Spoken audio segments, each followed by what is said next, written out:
March 7th, 2024, working meeting of the Lincoln County Board of Education will come to order. Let's stand for the pledge. Marvin will lead us. Space and colors, please. I Pledge allegiance to the flag of the United States of America and to the republic for which it stands, one nation, under God, indivisible, with liberty and justice for all.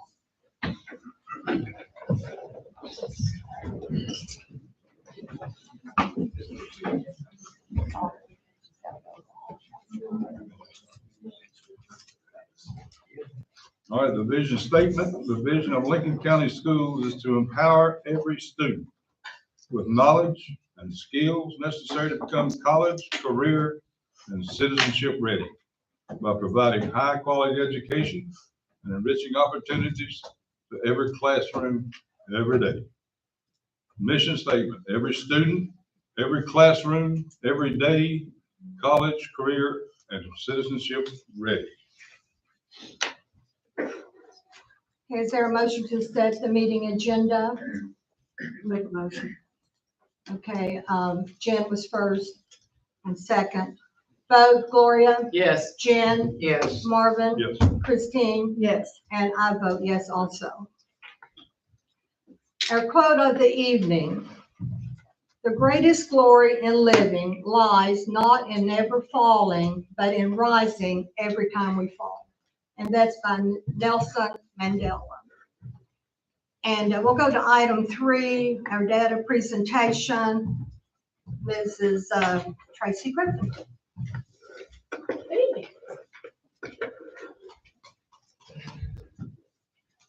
So what we're going to cover tonight is our impact data, which was done in the fall. And this is our schools evaluating basically leadership things within the district or the school. So I'm going to go over Lincoln County district data as a whole.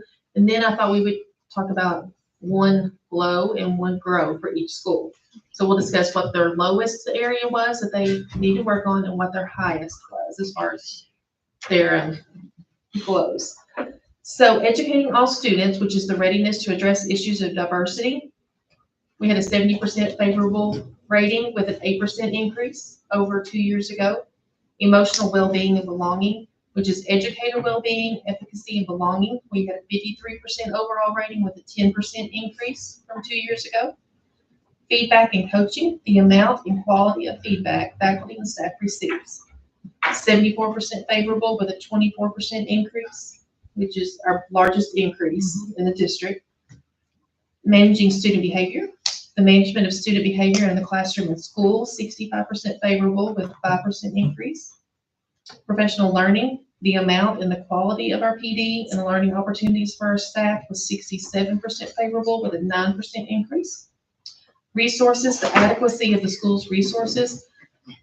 The overall rating was 45%, and this was the only one that went down from 2 years ago. It went down 1%. The question that had the biggest drop was, how often do your school's facilities need repairs? And it was down 12%.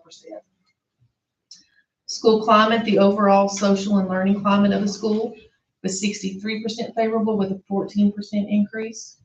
School leadership, the school leadership's effectiveness was a 71% favorable with 13% increase. Staff leadership relationships, staff and faculty relationships with their school leaders was an 82% favorable rating with a 10% increase, so that was really good. So I'm going to start with Crab Orchard. Their GLOW is staff leadership relationships. It was an 83% favorable rating, which is excellent. Their GROW is resources. It was down 13%, as you can see. Facilities was 45% favorable and down 19% for that school.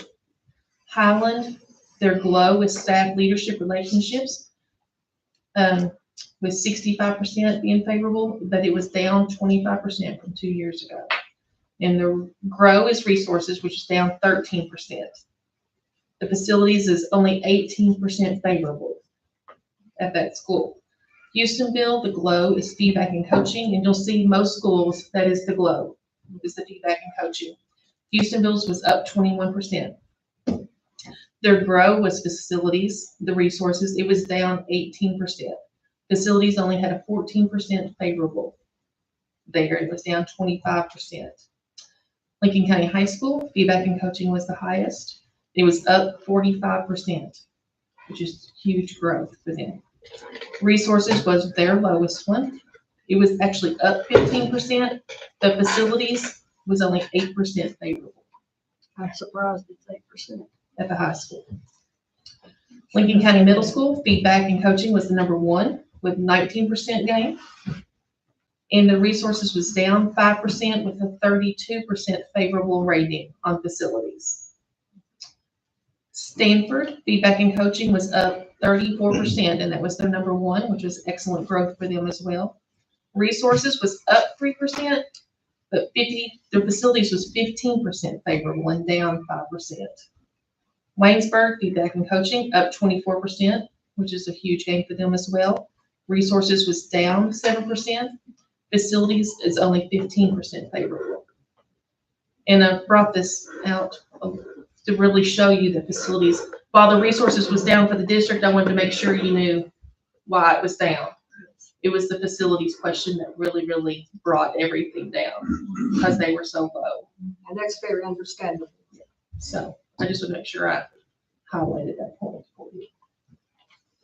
But overall, our data was very positive this year, and I'm really excited about that. There was a lot of growth. Any questions? Sounds good. Thanks. Thank you. Questions, comments? Thank you, Tracy. You're welcome. Okay, we'll continue with 3B. Surplus items at Kings Mountain Elementary. Yeah, we have 8 items that are over there at Somerset Street. And as you can see, This is the wrong one. Oh, Gloria's This is there. Kings Sorry. oh, 3C. I got ahead of myself. Sorry. That's okay, Kathy, but they're both surplus, honey. I know. You just heard Sorry. the word surplus. I just saw surplus. Okay, Gloria's gonna talk about surplus items, at Kings Mountain Elementary. The Broughton Town Community Center asked for the bookshelves and when they took the books out of the library, they wanted the bookshelves. And I talked to Darren and asked him if he wanted to see if any of our teachers or classrooms, and he said we have plenty. Well, he didn't need to see if anybody needed those. And then they also asked for the benches that's on the outside. And as I've said before, I've also had the track team ask me to put the benches on here for them. And somebody else asked me for the benches. The track team would like to have, but my thought process is we can probably build the track team some benches easier than we can go up there and dig these up and bring these up. But just the Broughton Town Community Center wants, and then you said. We've already got plans for I think, for the benches. So If we don't use them, what we had talked about prior to this, I'm sure somebody else in the district would want it. So just declare the bookshelves at Kings Mountain Elementary as surplus. Okay, thank you.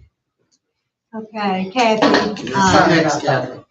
Okay, we'll look at 3C, food service items for surplus. Miss Kathy H., thank you. Yes, there's Wait. 8 items over there on Somerset Street that are very old. They're old food service equipment. Some of it's outdated, cannot be used anywhere in the district. We would just want these to go to the recycling center. We can just take that surplus steel. Any questions about that? Thank you, Kathy. I think we're aware of that, and we appreciate you making it surplus. Okay, we'll continue with 3D, external booster club archery. I think Coach Jeremy Pope is going to talk to us.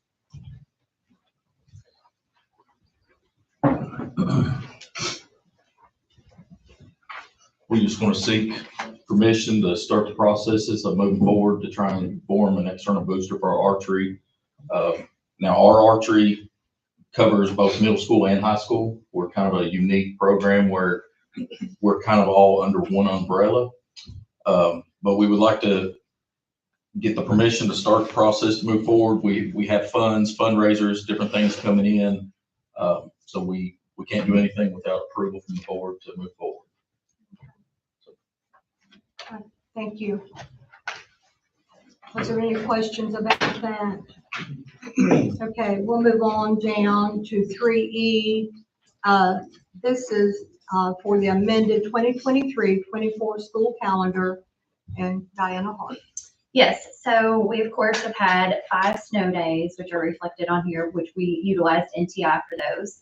We had 1 true snow day where we did not utilize NTI on the 23rd, so we need to make that up. So on the amended calendar, you'll see that'll push our last day to May 20th and push closing day to the 21st. The 21st is May primaries. We are allowed to have staff in building, so that won't be an issue. Just wanted to point that out. Any questions on that one? I'm not very bright, I understand that, but why didn't they use another NTI day instead of hanging it on the end of the year?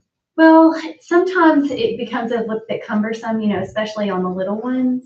You have a full day that you're making up when you use an NTI day. So when there's that many in a row, we wanted to give a little break. They just needed a day just to take a break, maybe get caught up on some of the previous NTI days. They had a weekend in there too, but to have 5 in a row is quite a bit of work.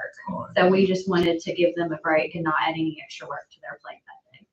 And I remember seeing this on TV. A lot of counties did that.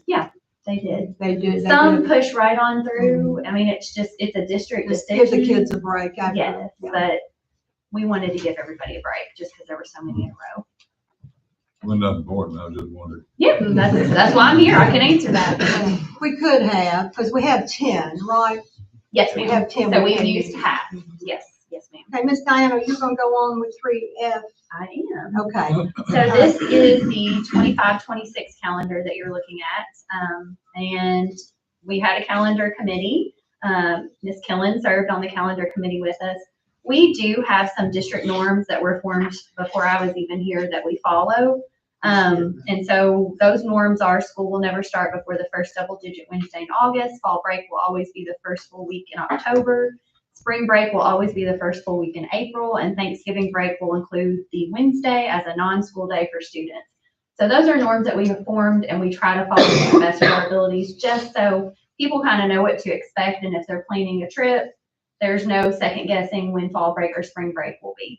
So we always go over those at the beginning because you form a new calendar committee each year. So that's the first thing we go over. Is everybody in agreement that we want to keep these norms? This is what we've had in place. It's very specific, and when you serve on the calendar committee, you find out that there's not a lot of wiggle room. We have to have 185 days on our calendar. 170 of those are instructional days, 4 holidays, 4 PD days, 5 staff days, and an opening and closing day. And so once you follow those norms and fill in those areas, you're kind of locked in. There was some discussion, I know a couple years ago, I looked like a rock star because we tried moving one of our PD days to the Monday, and it just so happened that it was a Monday that followed Super Bowl, and that was the year the Bengals were in, so people were really happy.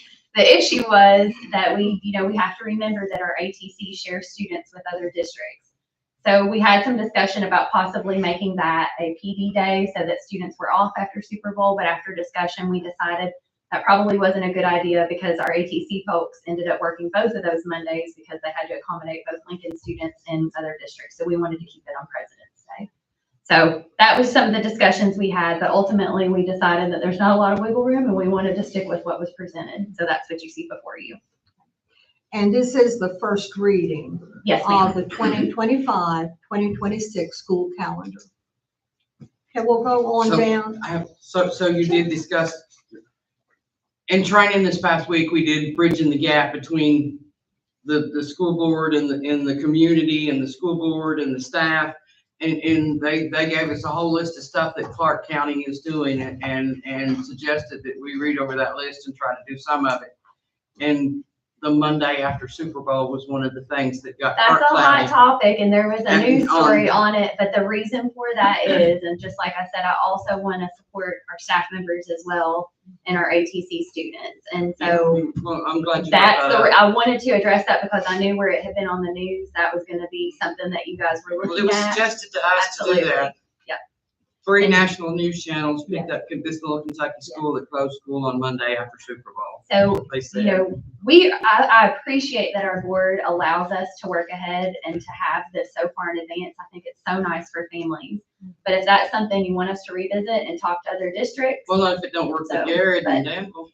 and until they all switch, I think it's just best to stick with what we've got just to keep it consistent for our ATC students and staff. And you know, we know our school district, everyone does something differently.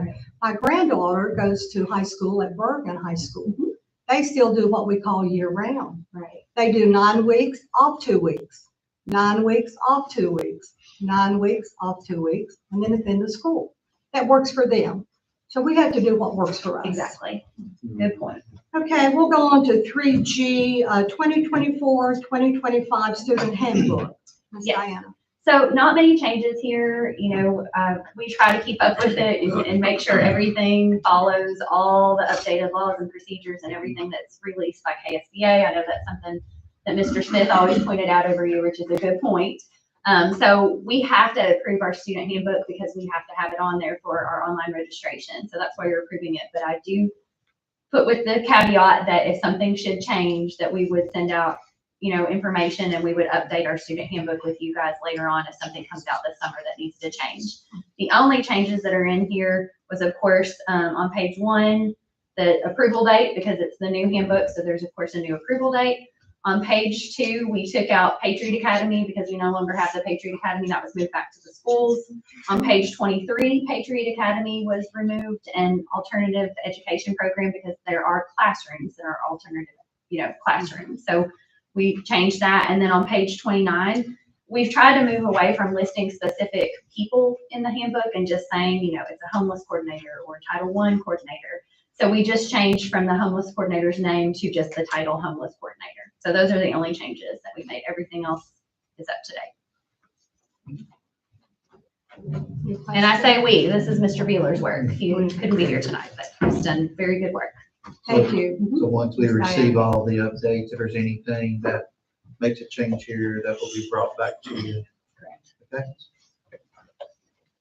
Okay, thank you, Ms. Diana. Sure. Okay, we'll go on to 3H, our 2024 Lincoln County High School graduation date.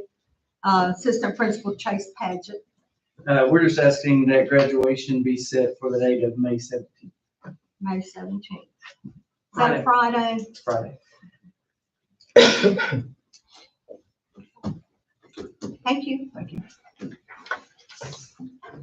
Okay, we'll continue with 3I, core reading program for elementary. Mr. Chad Davis. Hello, so Senate Bill 156 required each district superintendent to adopt a reading program that was vetted and met certain criteria. And so we went through the process of selecting that. I had representatives from each elementary school come in, and we had 3 formal presentations from different textbook companies. And the one we are recommending, I think you all have these press quotes in your packet, is Amplify, CKLA, which stands for Core Knowledge Language Arts.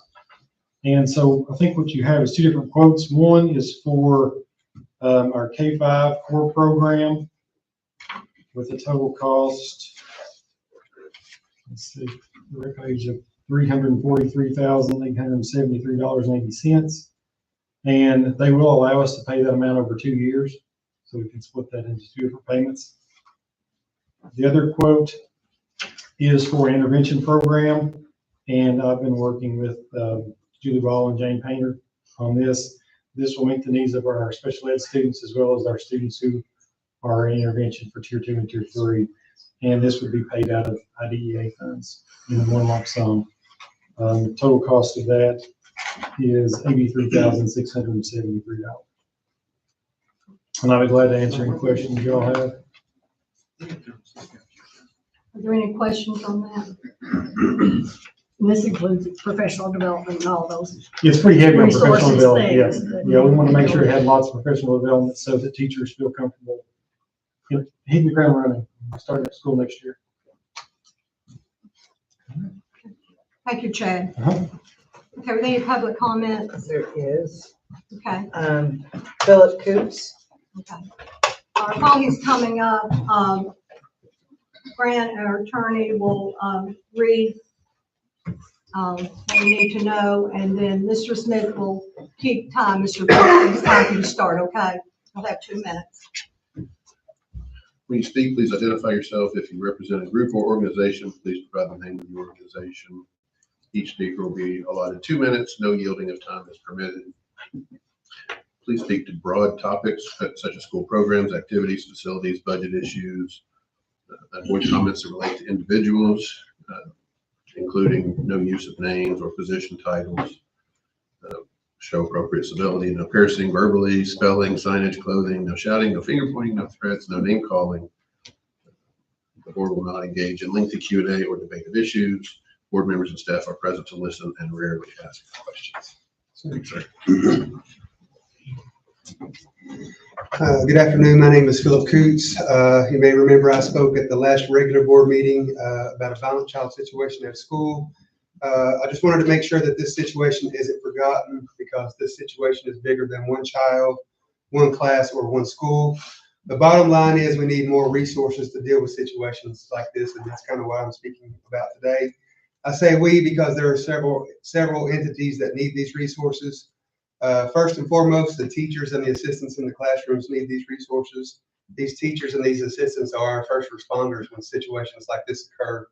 And if these teachers are not trained and they're not prepared to handle these situations, then none of our children are safe. Secondly, school administrators need the resources to properly deal with these situations. And I don't mean after months of red tape and documentation, begging and pleading. They need the resources to immediately make the situation safe for everyone and to provide long-term services or care to the child in question. And based on the situation that I talked about at the last meeting, it seems like none of that is in place right now, and I think that's something that we need to address. I've spoken to a lot of the parents since the 2 incidents that have occurred, and there are a lot of children that have been affected by what they have witnessed and what they've seen in the last year and a half. Do you know how many of these children or parents that have been officially approached by the school system to check on them and see how their mental well-being is since they've witnessed these issues? From the ones that I've talked to, 0. That's right, 0. 0 children, 0 parents have been approached by the school system to see how they're doing. How can we say we put our children first when our children have been through an incident or 2 or 3 or 20 like these, and we don't even have the common decency to check on them, to offer them some sort of mental health or support? Oh, that was fast. I ran out of time. Sorry. Okay. That's fine. Thank you, Mr. Coombs. Anything from anyone before we adjourn? Okay, is there a motion to adjourn the meeting? I make the motion to adjourn. Okay, Gloria. Okay, Christine. Vote, Gloria? Yes. Jen? Yes. Marvin? Yes. Christine? Yes. And I vote yes. See y'all Thursday. Next